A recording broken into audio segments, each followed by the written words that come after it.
going on, guys, and welcome back to the channel, and welcome back to this another motocast video, guys.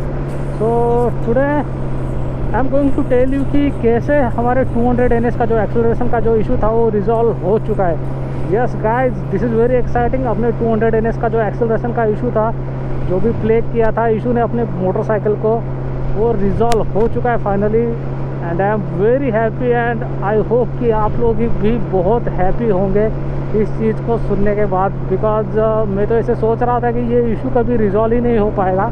As a last level solution मैंने सोचा कि चलो यार पूरा head ही change कर देते, motorcycle का पूरा हेड के जो पार्ट्स है वो चेंज कर देते हैं. उसके बाद अगर इशू रिजॉल्व होता है तो ठीक, वरना कोई बात नहीं, देखते हैं दूसरी मोटरसाइकिल ले लेंगे. बट फाइनली इशू रिजॉल्व हो चुका है. तो पहले जो अपनी मोटरसाइकिल थी 6th या फिर 5th गियर में 100 तक रोल ऑन नहीं कर रही थी. अब देखो अपन 6th गियर में है तो ट्राई करते हैं रोल ऑन करने का 100 के करीब.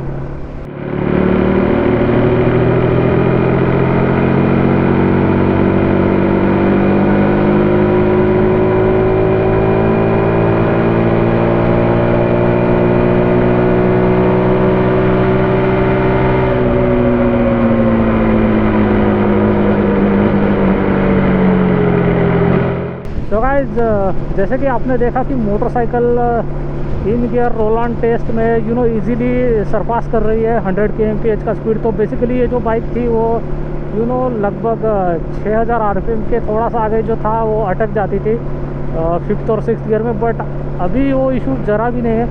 अभी थोड़ा बहुत क्या कह सकते हैं, डेड स्पॉट है थोड़े लोअर RPM में, around 5000 RPM. But that might be very well regarding to carburettor. छोटा मोटा इशू है, so not a big concern. But अपना जो मेजर इशू था वो रिजॉल्व हो चुका है. एंड जैसे कि मैं बता रहा था रोल ऑन टेस्ट के पहले, वहाँ पर जो था वो सीधा रास्ता था, इसके वजह से मैंने क्विकली आपको दिखा दिया रोल ऑन करके. जैसे कि आपको पता है बाइक जो थी वो एक्सेलरेट नहीं कर रही थी, मतलब स्ट्रगल कर रही थी 100 के आगे जाने को. इनफैक्ट मोटरसाइकिल जो थी वो 93 to 95 के स्पीड पर अटक जाती थी, समवेयर बिटवीन 6000 to 7000 RPM. और कितना भी एक्सेलरेटर दे दो मोटरसाइकिल आगे जाती ही नहीं थी. And fact of the matter, अभी हम गए थे, कहाँ पर गए थे, लॉन्ग राइड को गए थे हम्पी. तो नीरज की मोटरसाइकिल भी अटक जाती है 100 kmph पे. I don't know it's that's similar issue or not, but that is something I thought I should share with you. So कैसे हमने रिजॉल्व किया अपनी मोटरसाइकिल के एक्सेलरेशन का इशू. वेल, तो मेरे एक दोस्त ने बताया था कि उसके बाइक में भी इशू था. तो बेसिकली उसने क्या किया कि उसके जो वॉल जो थे उसमें थोड़ा सा वॉल जो थे उसके बेंड हो चुके थे. एंड मोटर के जो हेड था उसमें थोड़ा सा प्ले आ गया था, जैसे कि कैमशाफ्ट वगैरह होता है, उन कंपोनेंट्स में प्ले आ गया था. सो वेल, मेरी बाइक को ऑलरेडी 50,000 कभी के क्रॉस कर देते मोटरसाइकिल ने. तो मैंने सोचा कि या अपना भी सेम इशू हो सकता है, ठीक है. तो वेल, अपन भी सभी कंपोनेंट चेंज कर देते हैं हेड के.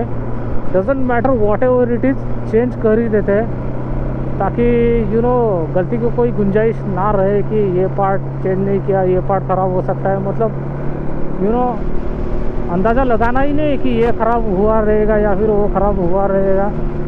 सीधा जाके पार्ट्स खरीदने हैं, सभी हेड के पार्ट्स जो है वो खरीदने हैं.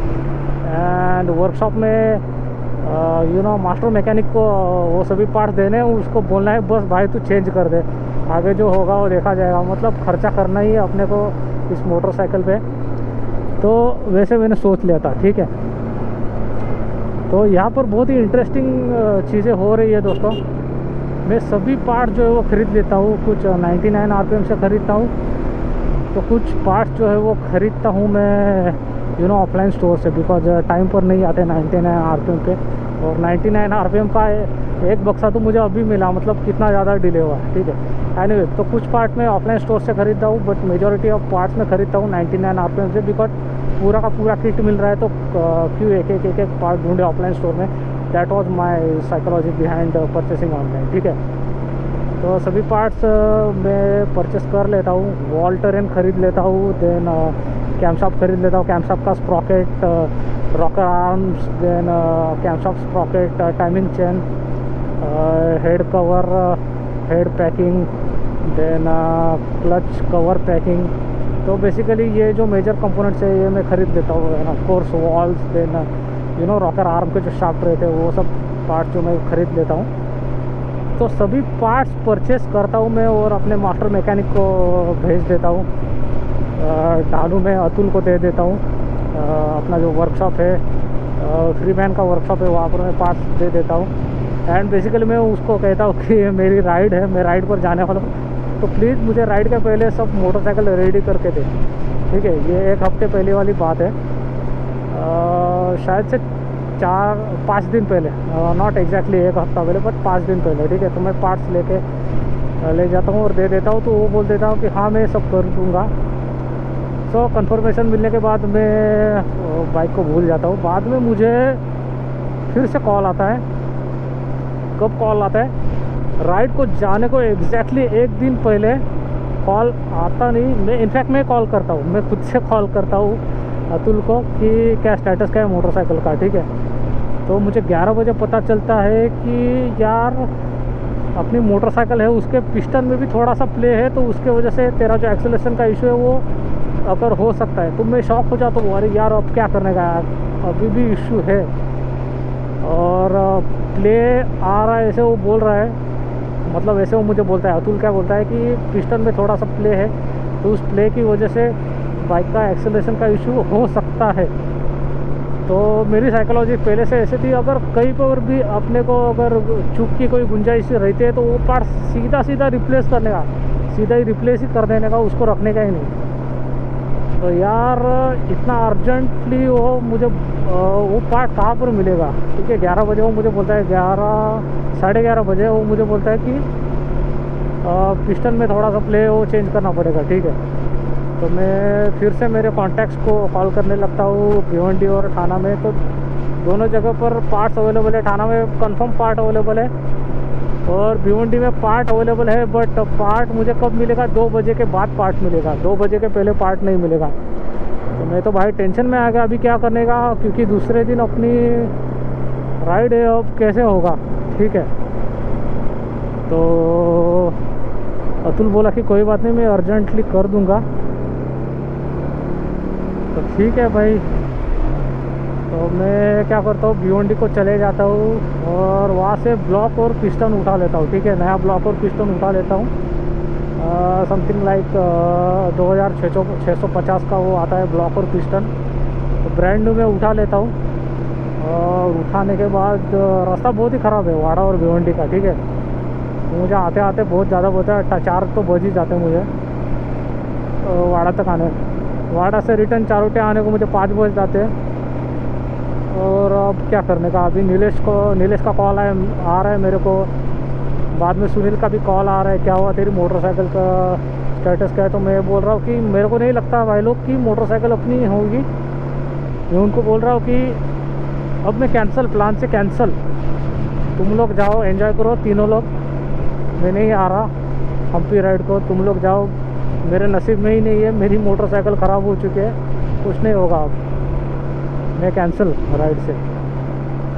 तो बोलते कुछ नहीं, ट्राई करते ऐसा वैसा। तो मैंने बोला क्या ट्राई करेंगे, अभी तो अतुल भी बोल रहा है कि मोटरसाइकिल नहीं होगी क्योंकि वर्कशॉप बंद हो चुका है। ठीक है, तो फिर भी मैं सोच रहा हूँ कि ठीक है अभी कल राइड है, पता नहीं किसी की मोटरसाइकिल मिल जाए, बट राइड को जाने के पहले सभी पार्ट जो है वो अतुल के हाथ में दे देंगे। ठीक है, तो मैं ढानू के लिए निकल पड़ता हूँ। वहाँ पर मैं नीलेश को कॉल करता हूँ कि चल तू भी ढानू में। नीलेश बोलता है कि हाँ चलते हैं ढानू में, मुझे भी जो है पेट्रोल भरवा लेना है क्योंकि कल सुबह 4 बजे निकलना है। तो पेट्रोल भरवाने के बाद अपन जो है वो देख लेते, तेरा क्या है वो अतुल को कॉल कर ले, पार्ट तो जो है वो दे देते, ब्लॉक और पिस्टन जो है। तो नीलेश को मैं मिलता हूँ ढानू में और नीलेश और मैं जाते हैं वहाँ पर। सब बेसिकली ब्लॉक और पिस्टन दे देते हैं और बाद में दूसरी मोटरसाइकिल अपने को अरेंज भी हो जाते एंड मैं राइड को निकल जाता हूँ। सो बेसिकली इस प्रकार मैं राइड को निकल जाता हूँ। ठीक है, तो ब्लॉक और पिस्टन अतुल को दे देने के बाद अतुल जो है वो डायग्नोस्टिक करते रहता है मोटरसाइकिल पे। एंड मुझे कॉल आता है जब मैं हम्पी में रहता हूँ तो कि बाइक का इशू जो है वो रिजॉल्व हो चुका है। एंड मैं इतना हैप्पी हो जाता हूँ। वो बोलता है कि मोटरसाइकिल मैंने रन करके देखी, इवन तो जो ब्रेक इन पीरियड की मोटरसाइकिल होती है वो उसे रिकमेंडेड होता है कि आप ज़्यादा ना भगाए, but no regret man. Atul बोलता है कि मैंने 2-3 बार भगा कर देखी मोटरसाइकिल को अप टू 110, तो मोटरसाइकिल कंफर्म जा रही है आगे। एंड जैसे मैं राइड से रिटर्न आता हूँ, मैं चेक करता हूँ मोटरसाइकिल एक्चुअल में जा रही है 100 के आगे। रोल ऑन एक्सेलरेशन अवेलेबल है, ऑन टैप एक्सेलरेशन मिल रहा है मोटर से बाइक को। जो भी आप एक्सपेक्टेड रिस्पॉन्स एक्सपेक्ट करते हैं मोटर से वो मिल रहा है। So I was very happy. Okay, so basically यहाँ पर 2 चीज़ों की वजह से इशू आया था अपनी मोटरसाइकिल में। मैंने ध्यान से देखा, मैंने जो भी पार्ट्स अपने पुराने जो पार्ट्स थे वो उनको कलेक्ट किया। घर आने के बाद मैंने ध्यान से देखा तो एक जो अपना वो थोड़ा सा बेंट है, ठीक, वो जो वॉल था वो थोड़ा सा बेंट है, तो वो वहाँ पर पावर थोड़ी सी लॉस हो रही थी। ठीक है, वो बहुत ही स्लाइटली बेंट है।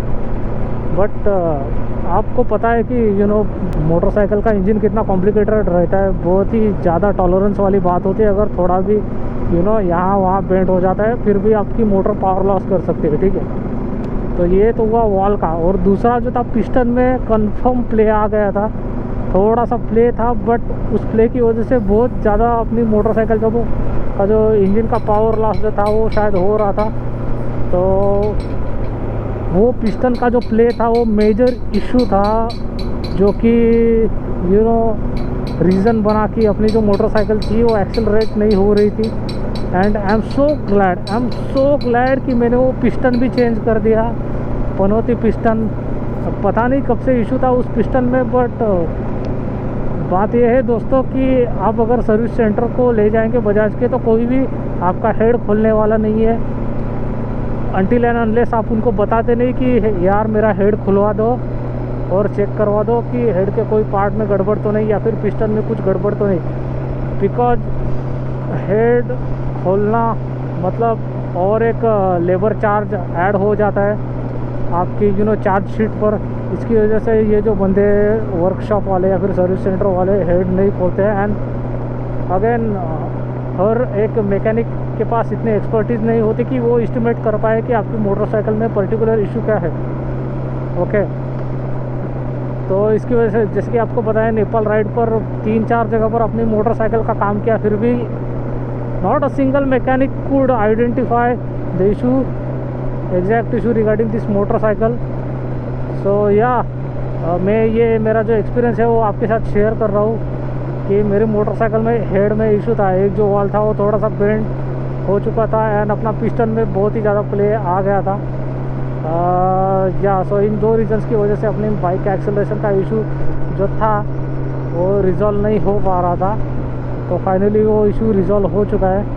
तो मेरे दिमाग में यही था कि यार कोई बात नहीं, लास्ट टाइम एक खर्चा करके देखते हैं मोटरसाइकिल पे, अगर इशू रिज़ॉल्व होता है तो ठीक, वरना नई मोटरसाइकिल ख़रीद लेंगे अगले साल। बट फाइनली इशू रिज़ॉल्व हो चुका है, and I am so happy कि मोटरसाइकिल का जो इशू है वो रिज़ॉल्व हो चुका है। सो या गाइज, इन कंक्लूजन अपनी बाइक का इशू ये था कि हेड में जो एक वॉल था वो थोड़ा सा बेंड हो चुका था, एंड अपना पिस्टन जो है वो पिस्टन में प्ले आ चुका था। इसकी वजह से पावर लॉस हो रही थी और अपनी बाइक जो है वो एक्सेलरेट नहीं हो पा रही थी beyond 6000 RPM. So I hope कि ये वीडियो आपको हेल्पफुल लगा होगा। एंड आई नो कि बहुत सारे 200 NS ओनर्स को ये इशू सताता है कि उनकी जो बाइक है वो एक्सेलरेट नहीं हो पाती। सॉरी गाइस, प्रॉपरली प्रोनाउंस नहीं कर पा रहा हूँ बिकॉज बहुत ही ज़्यादा ठंड है। तो या सो बेसिकली मैं बताना चाह रहा हूँ कि यह बहुत सारे ऐसे NS 200 या फिर RS 200 के भी ऐसे यूज़र होंगे, बिकॉज सेम मोटर है NS और RS में। उनको इशू आता होगा, बाइक्स जो है वो एक्सेलरेट नहीं होती होंगी एक सर्टेन आरपीएम के पार, या फिर सर्टेन स्पीड क्रॉस नहीं करती होंगी। तो उस रिगार्ड में मैं बताना चाह रहा हूँ, इस मोटरसाइकिल का भी वही इशू था। तो अगर सेम इशू आपको भी है तो आप डेफिनेटली चेक करवा लीजिए, सर्विस सेंटर में जाइए। भले ही 700, 800, 1000, 1200 एक्स्ट्रा लेबर कॉस्ट भी होता है तो आप करवा लो। हो सकता है कि आपके पिस्टन में भी प्ले आ चुका हो, या फिर कोई आपका जो वॉल जो है वो बेंट वगैरह हो चुका हो, ऐसे हो सकता है। बिकॉज मेरी मोटरसाइकिल का इशू हो चुका है या फिर हो चुका था, जो कि रिजॉल्व हो चुका है। तो या बिकॉज आप कितने फेरे मारेंगे सर्विस सेंटर के, अगर इशू रिजॉल्व नहीं हुआ तो आप खुद से बता दो कि यार मेरा हेड खुलवा दो आप और चेक कर दो कुछ इशू है क्या। अगर कंफर्म इशू होता है तो आप इमीडिएटली पार्ट्स कलेक्ट करना शुरू करवा दो। बिकॉज व्हाट आई ऑब्जर्व जो कंपनी का स्टॉक पिस्टन है वो इतने हाई क्वालिटी का नहीं है, बहुत ही लाइट वेट पिस्टन है। एंड ऑफकोर्स लाइट वेट होना एक अच्छी बात है, बट पिस्टन की जो क्वालिटी है मुझे अच्छी नहीं लगी। सो इसकी वजह से मुझे लगता है कि पिस्टन बहुत ही जल्दी माल फंक्शन करता रहेगा NS200 का, और ऊपर से हाई रेविंग मोटर है। So there is that. So yeah guys that's how अपनी बाइक का इशू जो है वो रिजॉल्व कर दे। एंड डेफिनेटली नेक्स्ट वीडियो में मैं डिस्कस करूँगा कि कितना खर्चा हुआ अपनी मोटरसाइकिल को इशू रिजॉल्व करने में। But that's it for this video guys. Hope आपको वीडियो अच्छा लगा होगा एंड आपको हेल्पफुल भी रहा होगा ये वीडियो। अगर आपके पास NS200 है और आप ऐसा कुछ इशू फेस कर रहे हैं तो डेफिनेटली आप इस वीडियो की मदद लेकर आपकी मोटरसाइकिल का इशू रिजॉल्व कर सकते हैं। So let me know guys कैसे लगा video, and stay tune for next video. Until then take care and bye bye. And definitely guys I would love to see you in the next one.